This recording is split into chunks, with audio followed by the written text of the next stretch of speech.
এক রাজার এক যুদ্ধবাজ হাতি ছিল। সেই হাতিটি প্রত্যেকটা যুদ্ধে রাজাকে বিজয় এনে দিত। একসময় সেই হাতিটি বুড়ো হয়ে গেল। রাজামশাই সসম্মানে ওই হাতিটিকে এক জায়গায় আরাম করার জন্য ছেড়ে দিলেন।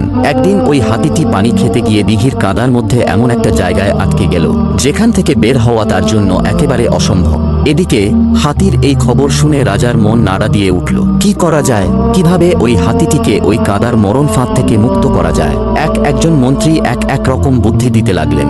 কেউ বলল, রাজামশাই, ওই হাতিটিকে অন্য হাতির সাথে রশি দিয়ে বেঁধে টেনে কাদা থেকে বের করা হোক। কেউ বলল, শত শত মানুষ দিয়ে টেনে বের করা হোক। কিন্তু কোনো বুদ্ধিতেই হাতিটিকে কাদার মধ্য থেকে বের করা যাচ্ছিল না। যতই হাতিটিকে টানা হচ্ছিল ততই সে কাদার নিচে ডুবে যাচ্ছিল। তখন সবচেয়ে বৃদ্ধ মন্ত্রী বলে উঠলেন, রাজামশাই, যতই টেকনিক বা কৌশল খাটান, এই হাতিকে আপনি এভাবে বের করতে পারবেন না। হাতিটিকে বের করতে হলে আমাদের সেই কাজটাই করতে হবে যেটা আমরা 20 বছর আগে করতাম। যুদ্ধের দামা বাজিয়ে দিন। অস্ত্রশস্ত্রে সজ্জিত বাহিনীর তরবারির ঝনঝনানি শব্দে যুদ্ধের মহল তৈরি করে ফেলুন। মন্ত্রীর কথা মতো রাজা তাই করলেন।